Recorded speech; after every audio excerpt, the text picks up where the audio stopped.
por los 7 continentes con nosotros. Llámanos al 2234-1818 o escribinos por WhatsApp 8708-2288 y reserva tus próximas vacaciones en crucero. Transcomer, puesto de bolsa de comercio, presenta A las 5 con Alberto Padilla.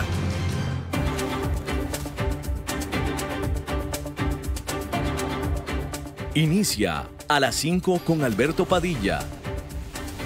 Un programa diseñado con el objetivo de llevarte diariamente un tema de actualidad, acompañado siempre de reconocidos editorialistas. De lunes a viernes a las 5 de la tarde por CRC 89.1 Radio. A las 5 con Alberto Padilla. Hola, ¿qué tal? Saludos, bienvenidos a esta emisión de A las 5 con su servidor Alberto Padilla. Muchísimas gracias por estarnos acompañando. Gracias por estar ahí. Le mando cálidos saludos desde la señal de CRC 89.1 Radio en San José, Costa Rica, desde donde estamos transmitiendo hasta el punto, en el tiempo, en el espacio en el que usted nos está escuchando, porque estamos saliendo en diferentes vías simultáneamente, por ejemplo en Facebook Live, en la página de este programa, A las 5 con Alberto Padilla. Estamos disponibles en el canal de YouTube de este programa. Estamos en TikTok también disponibles. Aquí en Costa Rica, este programa que sale en vivo en este momento a las 5 de la tarde, se repite todos los días a las 10 de la noche aquí en CRC 89.1 Radio. En esta ocasión me acompaña, tratando de controlar los incontrolables como usualmente lo hace el señor David Guerrero, mientras que la producción general de este programa, siempre poderosa desde Colombia, a cargo del señor Mauricio Sandoval. Tenemos que comenzar hablando de esta noticia de última hora, básicamente, las últimas 2 horas al final del día martes, en este lado del planeta.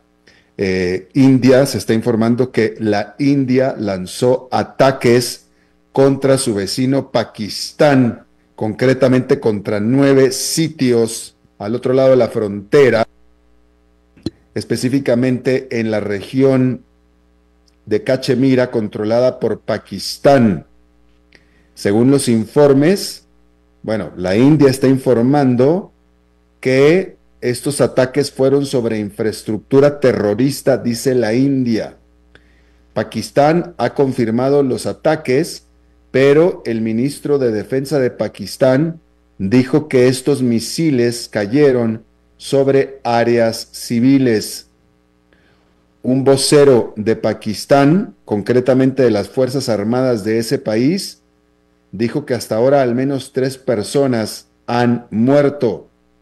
Como usted sabe, las tensiones entre estos dos vecinos han escalado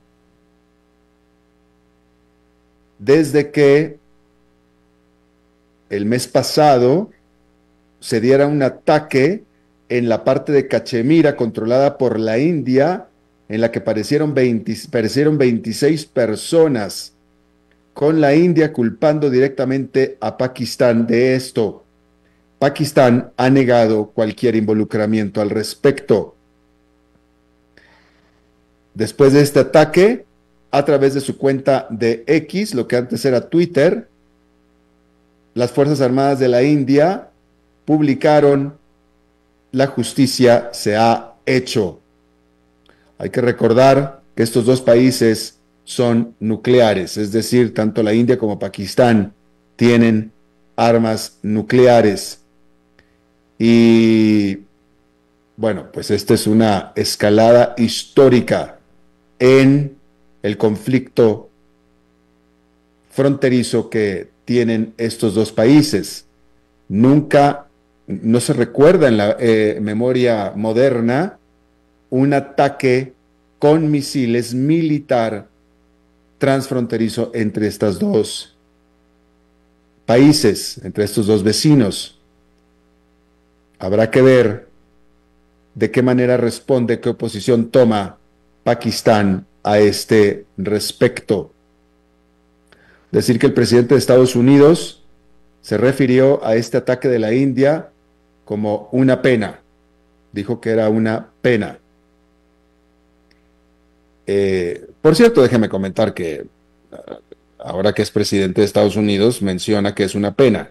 si fuera no presidente de Estados Unidos, Donald Trump hubiera dicho que si él estuviera en la presidencia, estos ataques no se hubieran dado.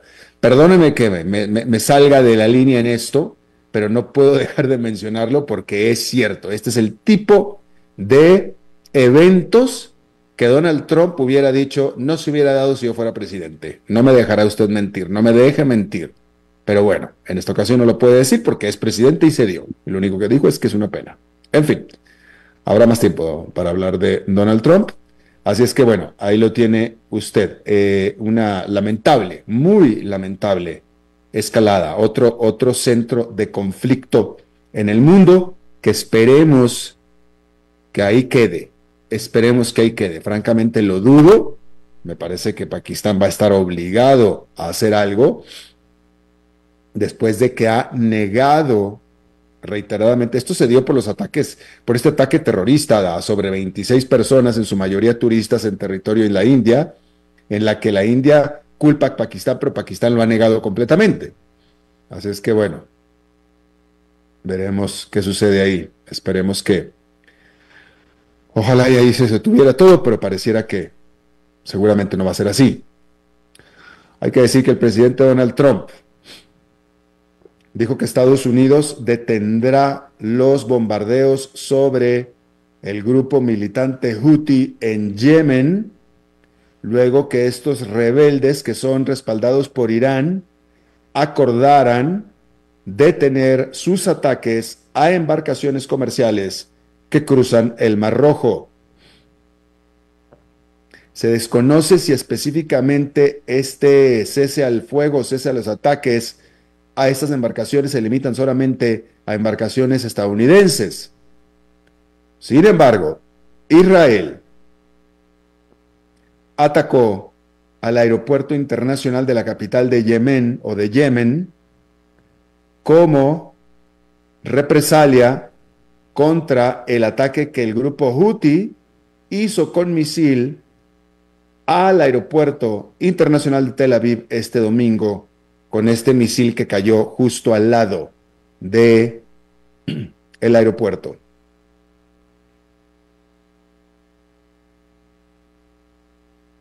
Así es que ahí tiene usted eso. Bien.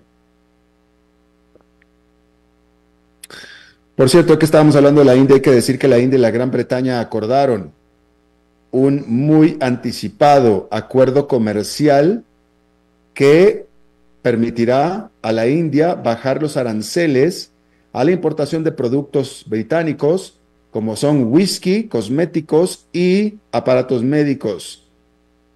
El gobierno de la Gran Bretaña dijo que este acuerdo añadirá $6.400 millones anuales a la economía de la Gran Bretaña.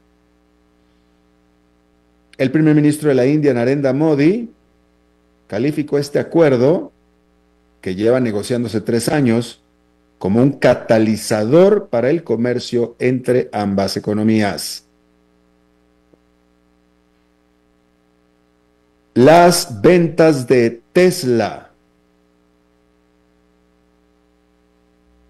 Las ventas de Tesla en Alemania y la Gran Bretaña cayeron a sus niveles más bajos en más de 2 años durante abril, desplomándose en 46% en el caso de Alemania y 62% en el caso de la Gran Bretaña, respectivamente.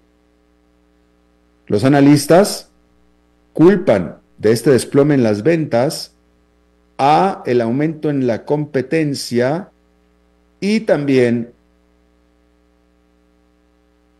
en represalia de los consumidores en contra de las posturas políticas del fundador de Tesla, Elon Musk. Mientras tanto, otras productoras de vehículos rivales se han beneficiado de lo que es, de hecho, un aumento en la demanda por automóviles eléctricos. La alemana Volkswagen y la china BYD o BYD reportaron saludables ventas, saludables aumentos de ventas en la Gran Bretaña. Entonces, Tesla, bueno, como la nota lo dice, Tesla efectivamente está sufriendo por una encarnizada competencia, pero también por las posiciones políticas de su presidente, Elon Musk, que ya ha recibido mensajes por todos lados, literalmente por todos lados, de que escoja qué quiere ser, si político trumpista o empresario de automóviles eléctricos. Y todavía no se decide, pero sus clientes ya se han decidido. Es llamativo, muy llamativo, porque, y es una ironía, porque el grueso de los amantes de Tesla, de los seguidores de Tesla, de los que buscan un automóvil eléctrico, sobre todo de Tesla, que lo toman como algo original, por el perfil de estos seguidores, de estos amantes de los vehículos eléctricos, su perfil se alinea mucho más con las causas del Partido Demócrata. Son más progresistas, no son conservadores. Un automóvil eléctrico no es necesariamente algo conservador en las calles del mundo. ¿Está usted de acuerdo? Es una innovación. Es un progreso, es un progresismo. Entonces, el grueso de los clientes de Tesla, no tanto de los chinos, fíjese, porque los chinos están buscando precio. El que es alguien, el típico comprador de Tesla es alguien verde, ecológico, consciente ecológico,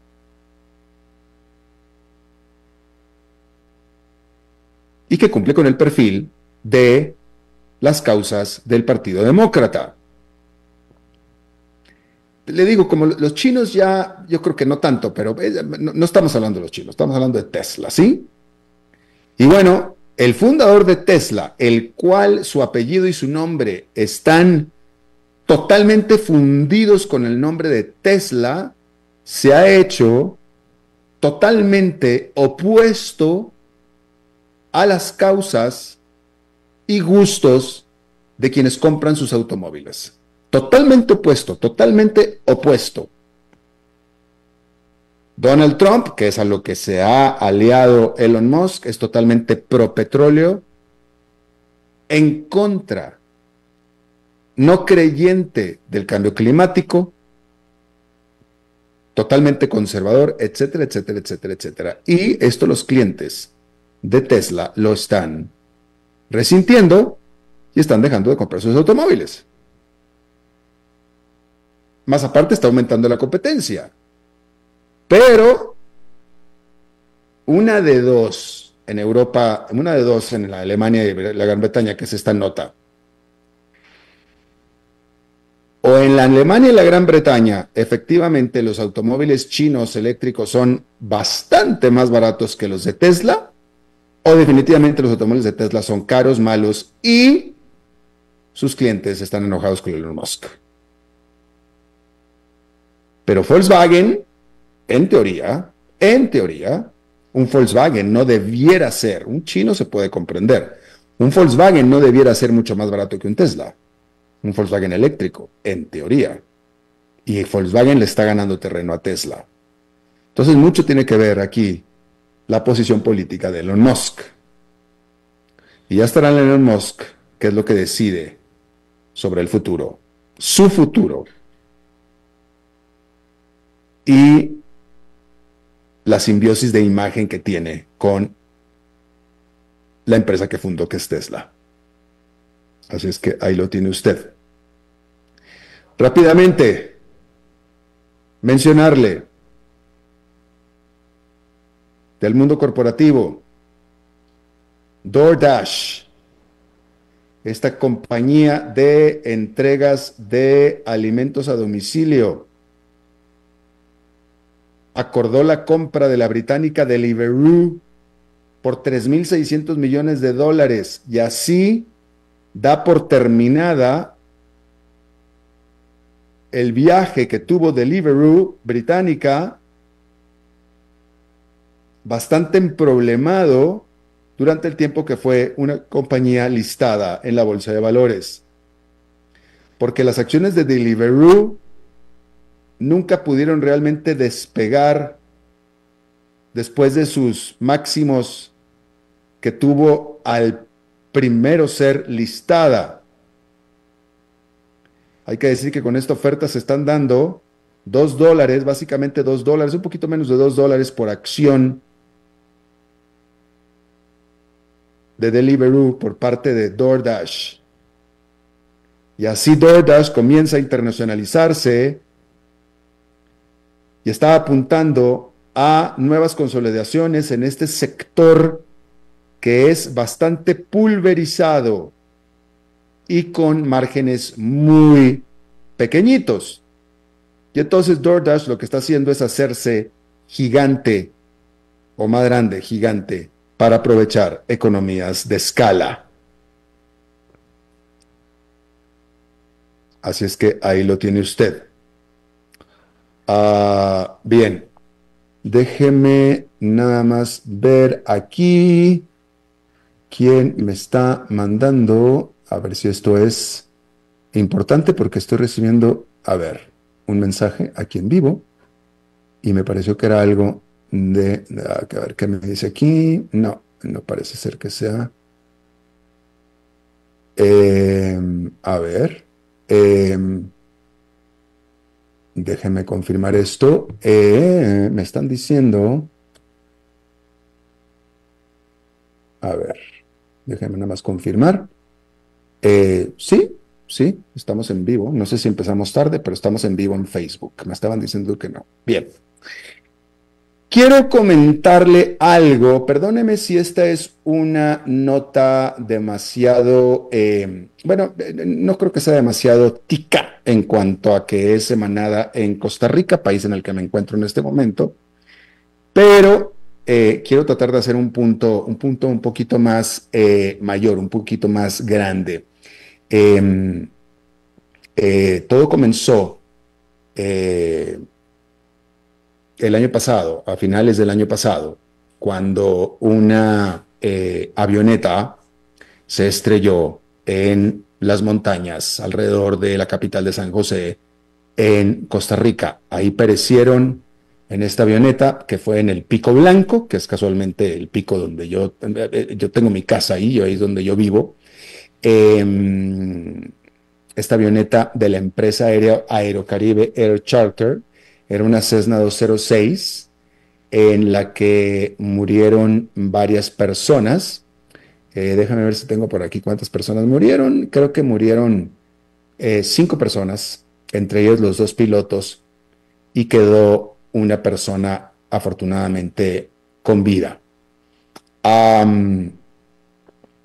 Desde siempre se conoció la conversación del piloto y básicamente las razones por las cuales se dieron estas circunstancias son bastante claras para cualquiera que sabe un poquito de aviación. Como usted sabe, yo soy piloto y la aviación es uno de mi hobby de toda la vida. Yo soy un entusiasta de la aviación y de nuevo soy piloto, así es que algo entiendo acerca de, 1, lo que es volar y 2, lo que es volar entre montañas. Y mire, es muy fácil, es muy sencillo. Yo lo dije aquí, de hecho lo comenté. Esto fue el 25 de noviembre del año pasado. Y yo de aquí lo comenté de acuerdo a las conversaciones entre el piloto y la controladora aérea, en este caso. Mire, a ver, déjame, voy a tratar de hacerlo lo más sencillo posible. En cualquier país, esto es casi de reglamento internacional, hay 2 maneras, regímenes que se le llaman, de volar. Un régimen por reglamento o por reglas visuales y otro por régimen de reglas por instrumentos. ¿Sí? Todos los pilotos están capacitados para volar por régimen visual. Y como su nombre lo indica, visual es que uno tiene que estar volando por referencias visuales. Tiene que estar viendo lo que está fuera del avión. Por tanto, si vas volando en régimen visual, no puedes meterte entre nubes. No puedes meterte adentro de una nube. Punto. No puedes. No puedes. Como muchas veces se tiene uno que meter a las nubes, o es mucho más conveniente, mucho más fácil si quieres volar directo, meterte a la nube, entonces se creó el régimen de vuelo por instrumentos. Pero para vuelo por instrumentos se requiere una instrucción especial y una certificación especial, de tal manera que no cualquier piloto está capacitado para volar por instrumentos. Hay que tener la capacitación y la licencia. ¿Sí? Bien, entonces, el que es visual, y el que es por instrumentos, es por instrumentos. Ahora, ¿cuál es la principal diferencia de esto? La principal diferencia es quién está a cargo de la navegación de la aeronave. De la navegación, dije. El capitán es el capitán siempre, ¿sí? Pero cuando el capitán, el piloto de la aeronave, le pide, por medio de una solicitud literal, telefónica o de radio, al centro de control, es decir, al radar, que le autorice un vuelo por instrumentos, y ese permiso es otorgado, en ese momento la responsabilidad de la navegación y por tanto de la separación de la aeronave con la tierra y otras aeronaves es del controlador, es del centro de radar. ¿Sí? Cuando usted está volando por instrumentos, en régimen por instrumentos, usted está siguiendo las instrucciones de un controlador, y ese controlador, porque usted viene por instrumento, usted no ve lo que está fuera en la ventana, usted viene por sus instrumentos, ese controlador es el encargado de evitar que usted se estrelle contra una montaña. ¿Sí? Cuando usted viene por visual, reglamentación visual o régimen visual, el encargado de no estrellarse en la montaña es usted.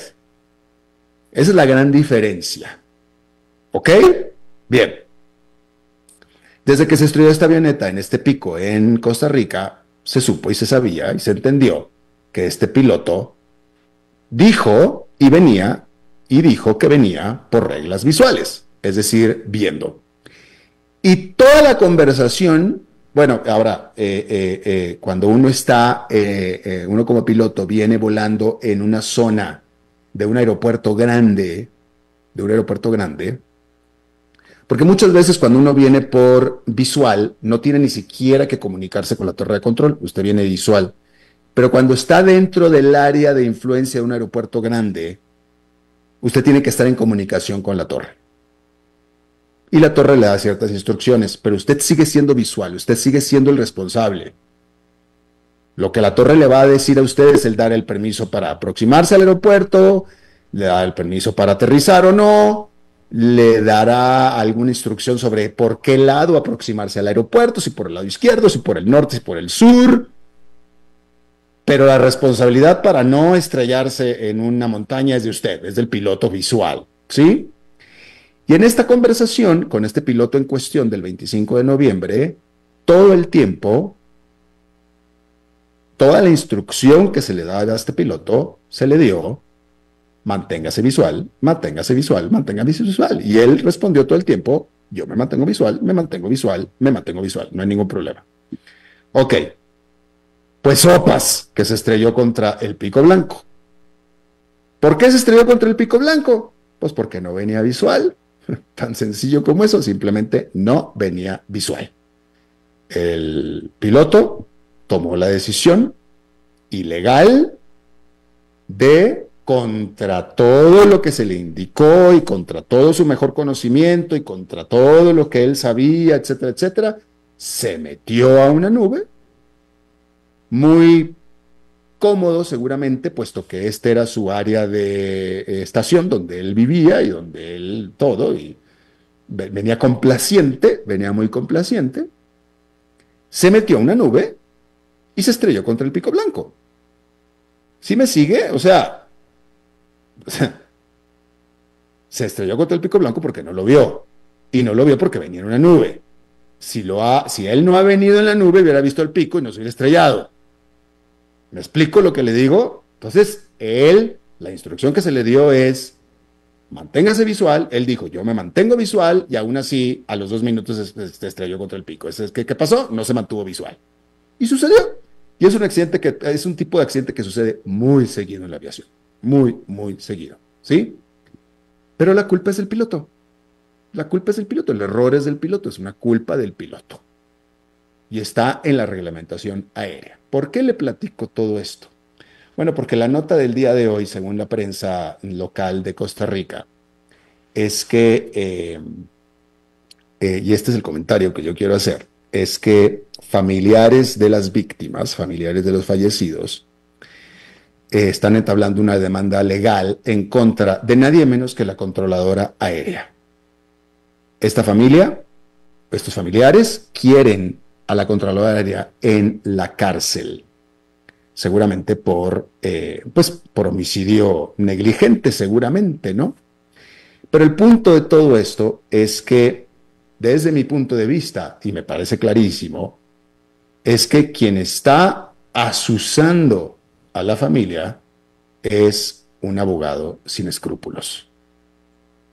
Y en la prensa están manejando el nombre del abogado, yo no lo voy a mencionar porque no vale la pena, no tiene ningún sentido, pero el punto final de todo este rollo que yo estoy haciendo es la falta de escrúpulos de muchos abogados en el trabajo de la abogacía. Porque es que aquí está, esto para mí es clarísimo, esto es un abogado tratando de crear dudas, hacer problemas, crear polémica en algo en la que no hay. No hay, porque las cosas son como yo se las acabo de decir. Hay régimen visual y hay régimen por instrumentos. ¿Cómo venía el piloto? ¿En régimen visual o en régimen por instrumentos? No, venía en régimen visual. Ah, bueno, pues entonces responsabilidad de él. Punto. Se acabó. Punto. Si usted viene por régimen de instrumentos y usted, siguiendo las instrucciones que le dio el controlador, se estrella en un pico, es culpa del controlador. Ahí sí, es culpa del controlador. Eso es en aviación. Pero si viene con régimen visual, o sea, se acabó, es culpa del piloto. No hay más, o sea, no hay que discutir, no hay más. Pero no, aquí está este abogado entablando una demanda penal en contra de la pobre controladora, que lo único que estaba haciendo era tratando de controlar a un piloto que perdió el control. Punto. Y lo siento mucho por los familiares, porque lo siento muchísimo, y yo sé, estoy seguro que por el lado de los familiares todo esto viene del dolor de la pérdida y de la incredulidad de lo que sucedió. Pero lo que sucedió se lo acabo de contar cómo sucedió.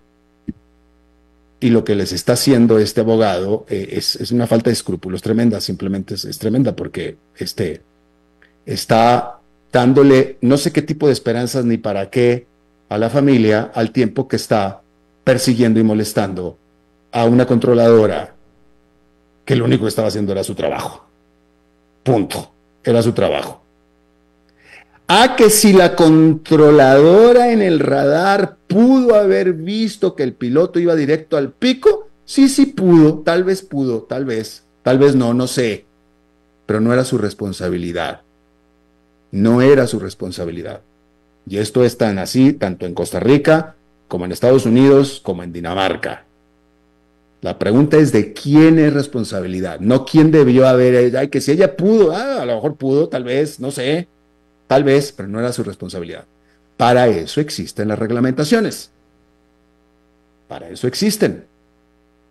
Si el piloto hubiera pedido un plan por instrumentos, un vuelo por instrumentos, ahí sí entonces la controladora hubiera puesto toda la atención y toda su dedicación para evitar que este piloto se estrellara contra ningún pico. Pero desde el momento en el que no fue así, su responsabilidad única fue advertirle 40,000 veces, como lo hizo, es manténgase visual, manténgase visual, manténgase visual. Y eso es así en todo el mundo. Así es que fue error del piloto, punto, se acabó. Pero bueno, de nuevo, mis condolencias para la familia. Es terrible lo que pasó, terrible error humano, pero no fue error humano por parte del controlador. Y pues una llamada de atención a este asunto que se repite mucho en la práctica de los abogados, que es la de crear problemas cuando no hay necesidad de crear problemas, todo porque está el incentivo, por supuesto, el incentivo de cobrar, porque este abogado está cobrando, ¿va? Este abogado está cobrando, a los familiares les está cobrando, en algo que no debería de estar cobrando, puesto que es más claro que el agua, como se le acabo de explicar. Así es que ahí lo tiene usted. Vamos a hacer una pausa y regresamos con nuestra entrevista de hoy.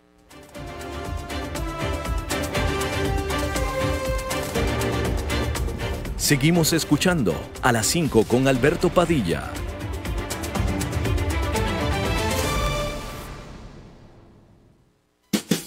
Para llegar pronto al trabajo, sea inteligente, porque si pasamos uno a la vez, el tránsito no se detendrá. Por eso, sea cortés, uno a la vez. Un mensaje de esta emisora asociada de Canara. Ok, ya te has reído con nosotros, has aprendido con nosotros y nos hemos conocido más. Pero es hora de ponernos serios. El mejor momento para invertir fue hace 10 años y el segundo mejor momento para hacerlo es hoy. Entra a transcomer.com, convertite en un inversionista y transforma tu destino. Transcomer, puesto de bolsa de comercio. Construyamos juntos su futuro. Somos expertos en eso.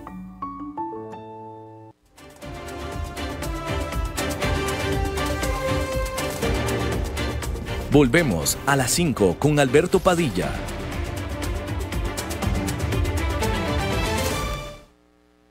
Muchísimas gracias por continuar con nosotros.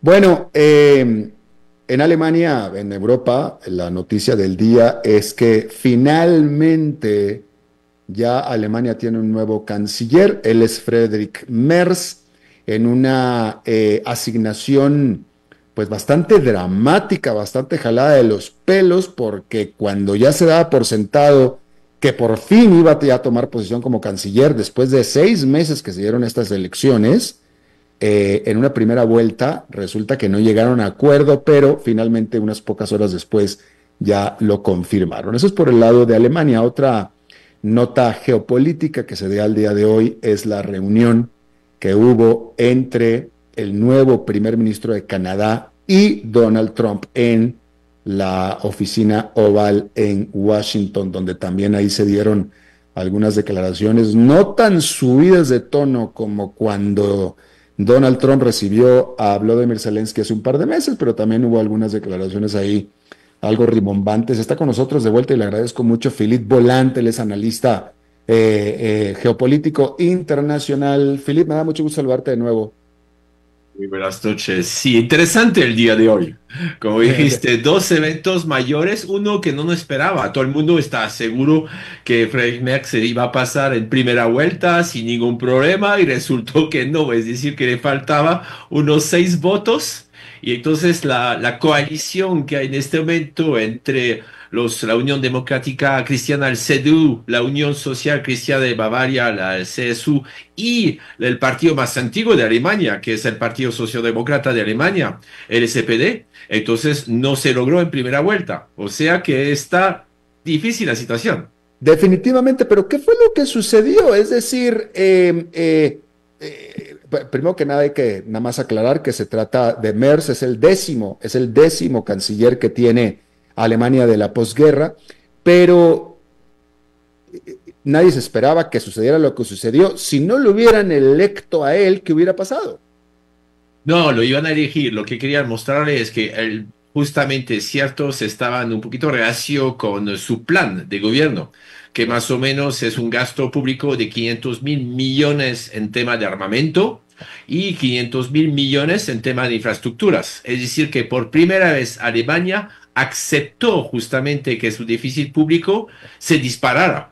Es decir, que antes la idea era quedarse más o menos en el 3%, ya menos del 3%, y esta vez va a estar encima del 3,6%.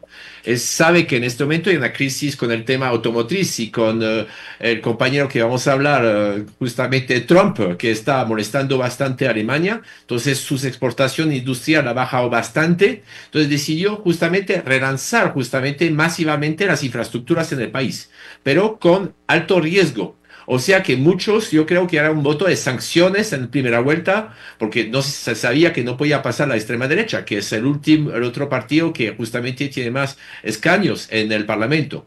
Entonces, yo creo que era un voto de sanción y para mostrarle, bueno, te dejamos, pero van a ser un poquito débil, entonces no te vamos a comer todo. Entonces va a ser negociación difíciles esos próximos días con el Consejo de Ministros que empezó a poner en marcha.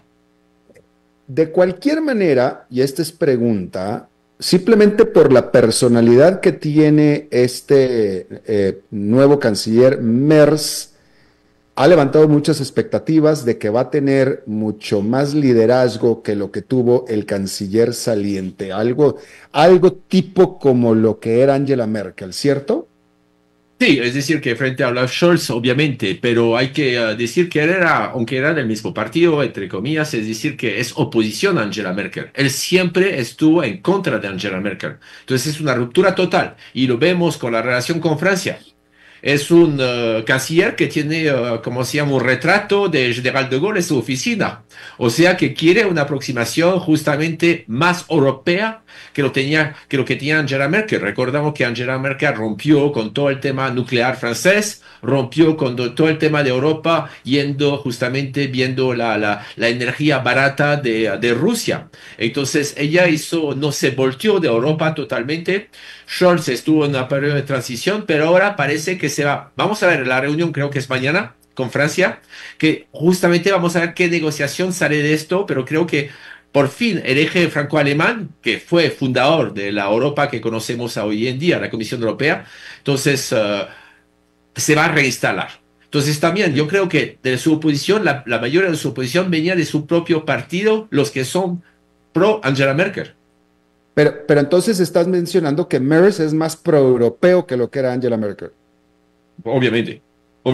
Angela Y Merkel eso es bueno, es justo lo que necesita en este momento Europa, ¿no? Bueno, yo soy francés, entonces sí, es interesante que nuestros hermanos entonces vuelvan a trabajar con nosotros. Es decir, que es un poquito el estilo Macron que él tiene frente a justamente el Scholz, que era un poquito más hermético, entonces él tiene más carisma. Que era lo que se necesitaba. Lo que necesitamos en Europa en este momento, es decir, que tenemos un señor que nos está molestando, que se cree el último Jedi, pero General Milo con su bastón rojo.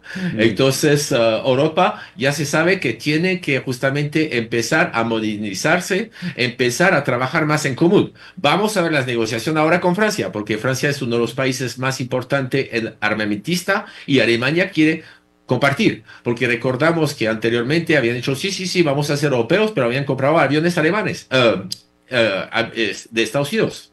Entonces, eso sorprendió a todo el mundo. Es decir, ¿cómo así que quieren fortalecer una Europa, una defensa europea y están comprando en Estados Unidos? Entonces, ahora creo que es el buen momento. Vamos a ver qué va a pasar justamente. La confianza está baja en su propio país. Aquí lo acabamos de ver. Entonces, la idea es que lo que muestra es un interés de colaborar justamente con Europa. Entonces, ahí vamos a ver si realmente Alemania, que fue cofundador con Francia de la COCA y después de la Comisión Europea, entonces van a seguir esto. Yo creo que sí, como digo, es un pro-europeo, más que justamente los... En todo caso, y esta es pregunta de nuevo, ¿no? Yo no quiero darte una lección de internacionalización a ti. No, sí, es al contrario. Es decir, en este momento no sabemos lo que pasa en el mundo todos los días. No, pero estaba tratando de reflexionar, pero al final es una pregunta en el sentido de que lo que estamos viendo es que el Bundestag está dividido internamente en Alemania. En este momento podrá ser que Merz no tenga tanto poder, pero al menos él parece que tiene una posición y hasta ahora en estos 6 meses que ha tenido de oportunidad de mostrarse desde que fue electo, ha mostrado un liderazgo que no se veía hace tiempo en un canciller de Alemania y que se pedía, ya se estaba pidiendo. Sí, sí, pero gracias justamente a la intervención de Musk en Alemania con la extrema derecha, Sí. que no logró, justamente yo pensábamos, y había negociación con el CDU antes con la extrema derecha, entonces él tuvo que voltearse. Él tuvo que voltearse justamente, él ha cambiado, es decir, que el país no ha cambiado tanto, pero él cambió totalmente de punto de vista. Es decir, que porque es un viejo dinosaurio de la política. Es decir, que ya hace años, ahora tiene 69 años, pero desde la infancia está haciendo campaña. Es decir, que estamos hablando de alguien que quería el poder y cambió justamente su parecer últimamente. Es decir, que el tema del déficit público no lo habría contemplado. En este momento está cambiando. Entonces vamos a ver si él logra cambiar, cómo va a cambiar el pueblo alemán. Entonces yo creo que hay un catalizador en este momento que es Estados Unidos con las presiones y los aranceles que están poniendo a Europa y específicamente a Alemania. Es decir, que como digo, el sector que es más tocado es el sector automotriz y el sector industrial alemán, que era lo que llamamos la segunda revolución. Ahora, ya la tercera, pero ahora hablamos de la cuarta, es decir, que todo lo que es tecnologías disruptivas, ellos están 100% en el tema de exportación de bienes industriales. Ya, ahora, como tú bien mencionas, están cambiando, pero están cambiando de acuerdo a lo que se necesita, que eso es lo que yo veo positivo. Tal cual. Es decir, que ya, pero es difícil que a veces un gobierno se adapte. Claro. Esta entrevista la acordamos para hablar acerca de Alemania y de Estados Unidos con Canadá, pero después de eso se sucedió este lamentable ataque de la India a Pakistán y por tanto quisiera nada más pedirte tu primera impresión respecto de esto que es de última hora. Bueno, hay que ver la manipulación que está detrás, es decir, que India se está aproximando de Estados Unidos, entonces ahí hay mucho que decir, es decir, que el conflicto con el Kashmir y todo eso remonta desde hace años, de la separación de India. Esta vez se está intensificando, lo vimos con el tema del río, entonces es una pudrilla, como decimos en Francia, una cosa de pólvora, que eso puede estallar. El problema es que hay un conflicto de naciones, hay un conflicto de creencias que es importante, es decir que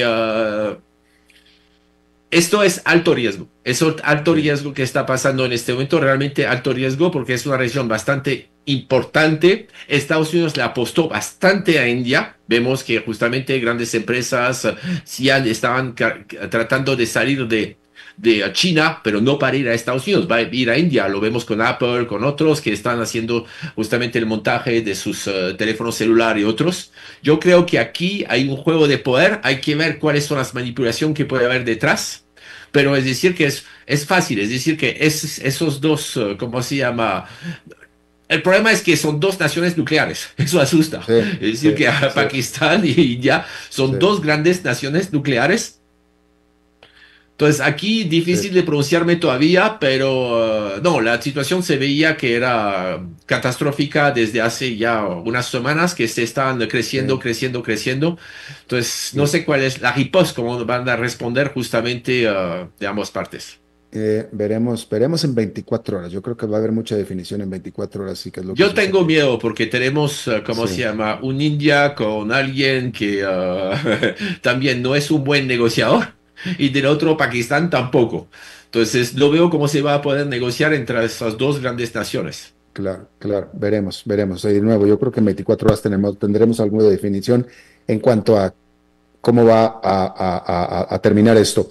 Bien, Mike Carney, el flamante primer ministro de Canadá, visitó a Donald Trump en la Casa Blanca. Yo tengo que decir que a mí me sorprendió un poco porque de manera irónica voy a decir que yo creo que fue a la Casa Blanca a darle las gracias porque fue justamente Donald Trump quien logró que Mark Carney ganara las elecciones, fue él, yo creo que fue a darle las gracias, ¿no? Pero fuera de sorna, Mike Carney, un antagonista de Donald Trump, la animadversión de los canadienses hacia Donald Trump fue lo que unió a los canadienses hacia Mike Carney. Mike Carney, como primer ministro electo, escogió no ir a Estados Unidos como su primer viaje internacional, cosa que me pareció buena señal, pero una vez que se hizo primer ministro, finalmente fue y visitó en la Casa Blanca a Donald Trump en lugar de decirle, si quieres hablar conmigo, ven conmigo, que es lo que yo hubiera hecho, ¿no?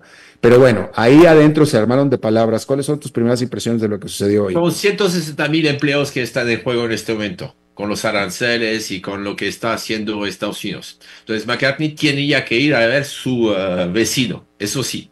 La idea es rehacer la relación diplomática. Lo que dijo hoy es que no había humo blanco, pero por lo menos se van a hablar de nuevo.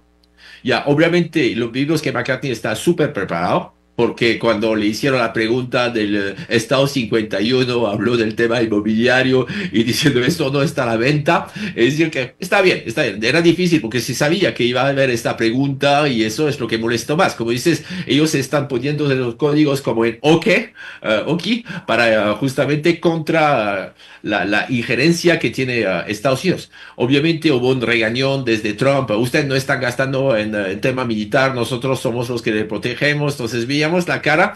Como decías, el tema de Zelensky fue un tema grave. Fue grave. Entonces ahí era el show que estaba realizando justamente Trump. Aquí no puede hacer un show total porque es decir que difícil, los Estados Unidos pueden odiar Canadá. Además es exactamente el mismo idioma, se entiende bien.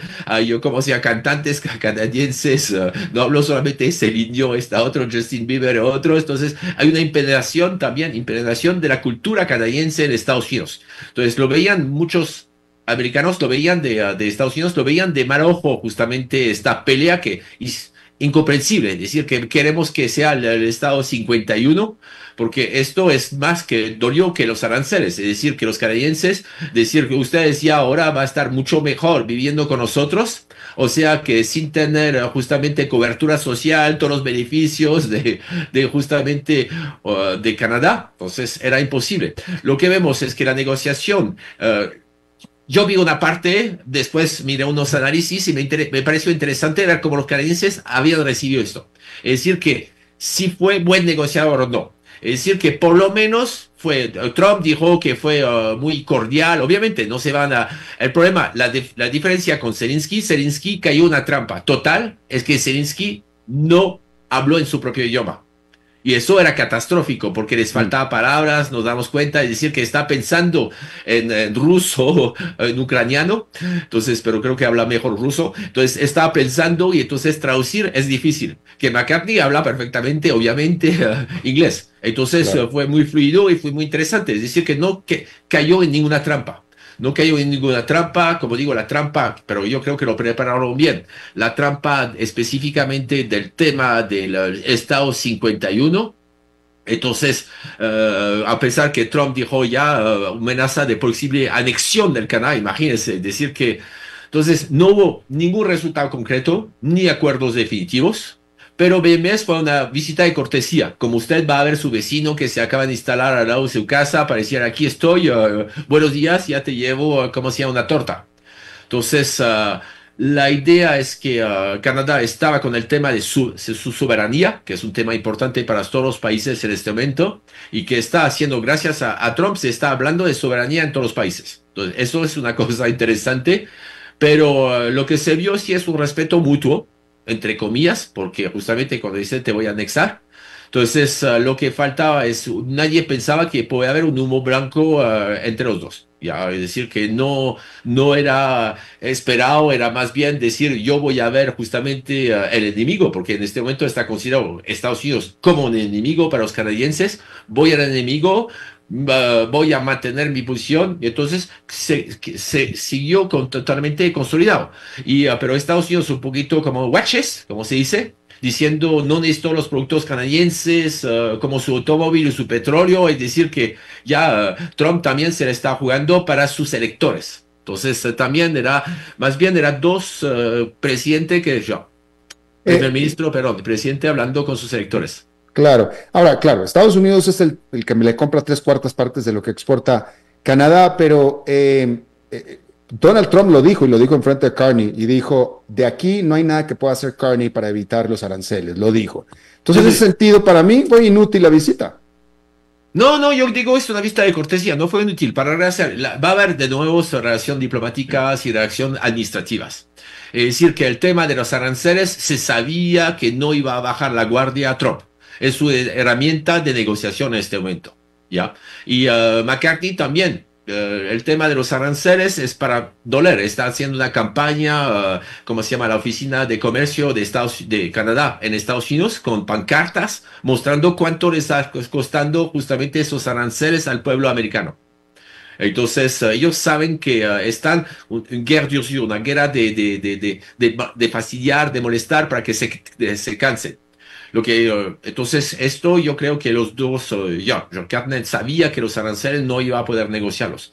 Entonces, no fue justamente en negociación, fue una visita de cortesía mostrando ya tenemos que mostrar que ya no vamos a entrar en guerra, entonces que el otro no nos va a, ¿cómo se llama?, anexar.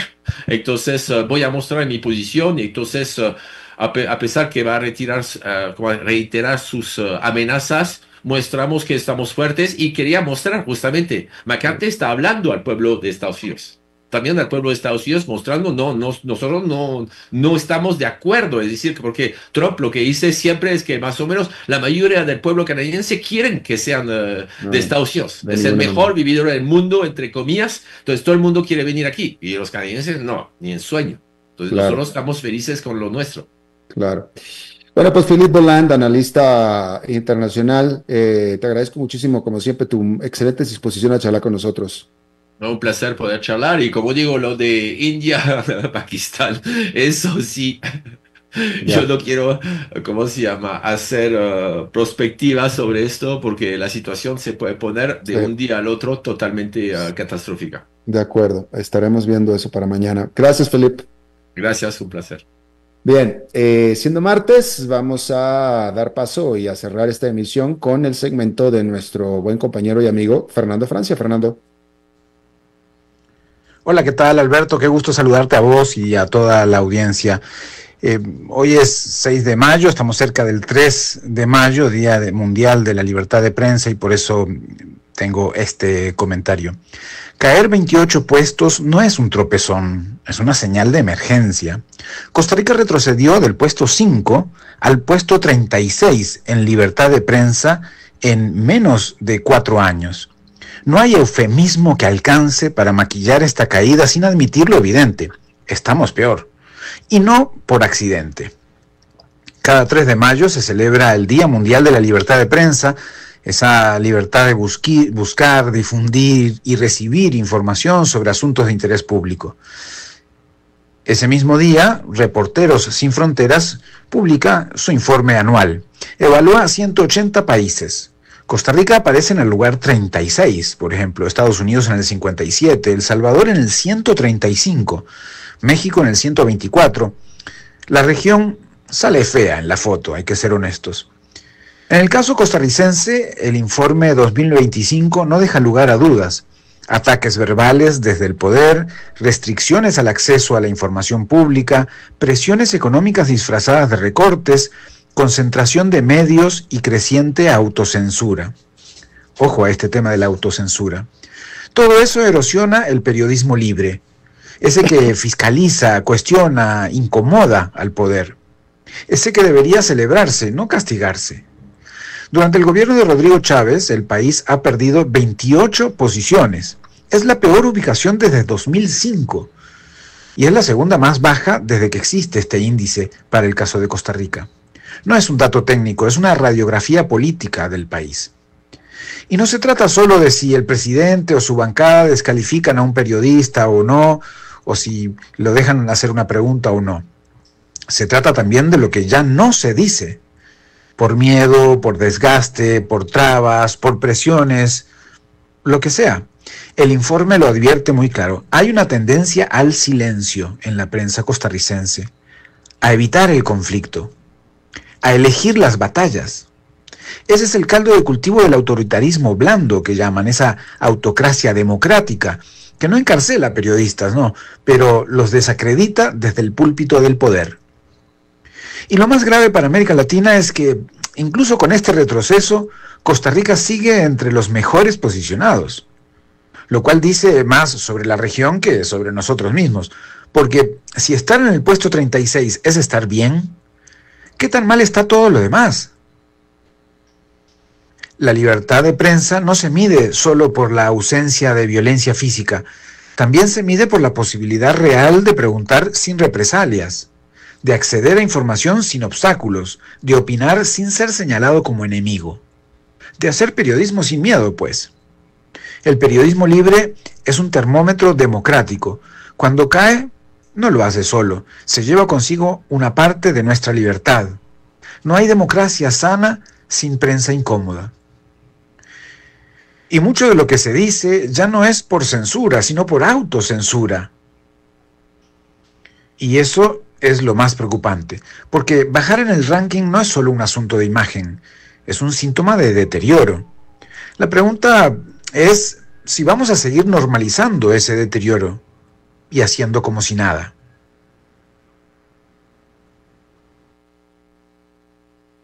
Bien, pues ahí está. Muchísimas gracias, Fernando Francia, por tu comentario como cada martes. Y bueno, eso es todo lo que tenemos por esta emisión de A las 5 con su servidor Alberto Padilla. Muchísimas gracias por habernos acompañado. Espero que termine su día en buena nota, en buen tono, y nosotros nos reencontramos en 23 horas. Que la pasen muy bien. A las 5 con Alberto Padilla fue traído a ustedes por Transcomer, puesto de bolsa de comercio. Construyamos juntos su futuro. Somos expertos en eso.